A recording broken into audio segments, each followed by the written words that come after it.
So I'm going to go ahead and just do a couple of problems just to help you out with adding and subtracting rational functions. You'll notice over here on the left, this red graph, this red equation over here, I've given us the problem x minus 3.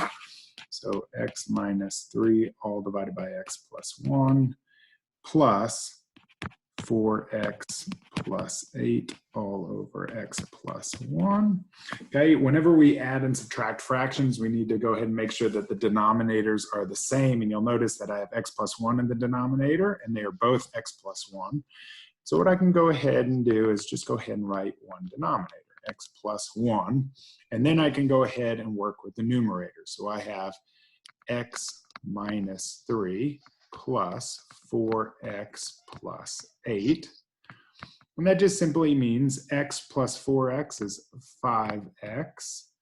And then negative 3 plus 8 is positive 5 all over x plus 1. Now, the one thing we want to do is we want to make sure that we can simplify our fractions. And we've done that before. So what I'm going to do is I'm going to type in the I'm going to go ahead and type in and look to find the roots in order to factor these. Okay?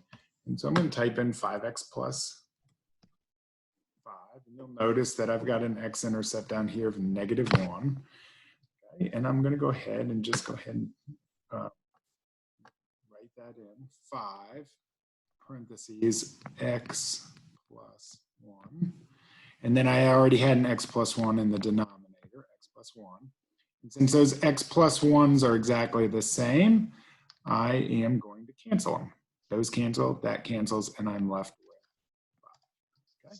You'll notice that the red line does say crosses the y-axis at the value 5, but just to make sure, I'm going to type in 5. Y equals to 5, which is my answer.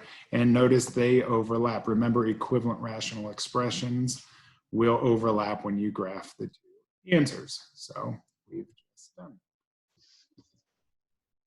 I'm going to go ahead and work on to another one. I'm going to clear that drawing out. I'm going to turn that one off, that one off, that one off, and I'm going to enter in another.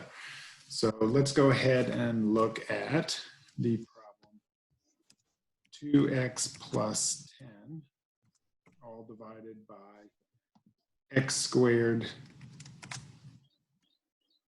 plus 1x minus 6 plus 3x plus 5 all divided by x squared plus 1x minus 6. Okay, we're going to take a look at that. And you can see that in there we've got a vertical asymptote. Remember, a vertical asymptote is this straight up and down line. It looks like somewhere right around x equals to 2. It looks like you should be able to see that there is a vertical asymptote right there. Okay, and then x equals to 2, that's our vertical asymptote. It splits that graph. So let's go ahead and start working on this. I am going to bring us to a nice open space over here.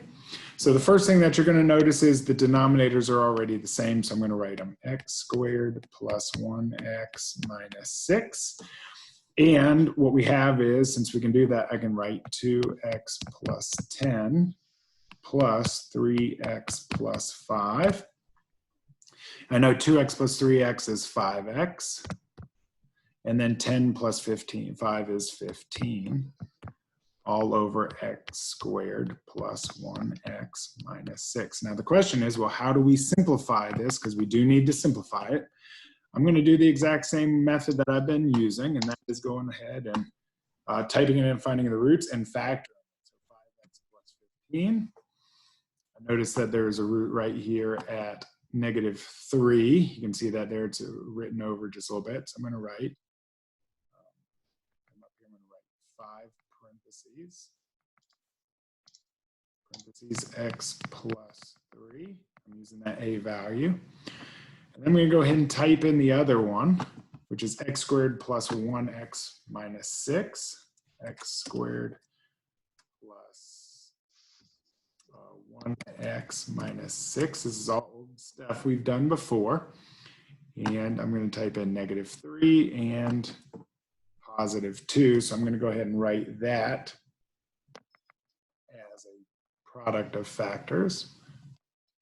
Okay, I'm going to draw that line. I'm going to say, okay, well, that was x plus 3 and x minus 2.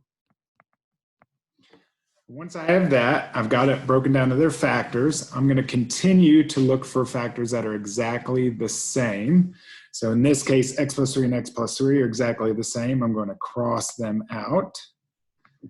Okay, and I'm going to be left with 5 over x minus 2. Now, once again, I'm going to come back here and I'm going to check my work. And I'm going to type in, and I'll go ahead and erase all this blue in just a second. I'm going to type in 5 divided by this is x minus 2. Okay, I'm going to get rid of this and this. And if we've done everything correct, they should completely overlap. So you can see this, we start with the blue, we go to the next one, which is purple, and I turn one off. You can see they're in the exact same spot. Therefore, they are equivalent, and I've answered my question correctly, fully simplified. 5 over x minus 2 is my answer. And let's go ahead and stop recording.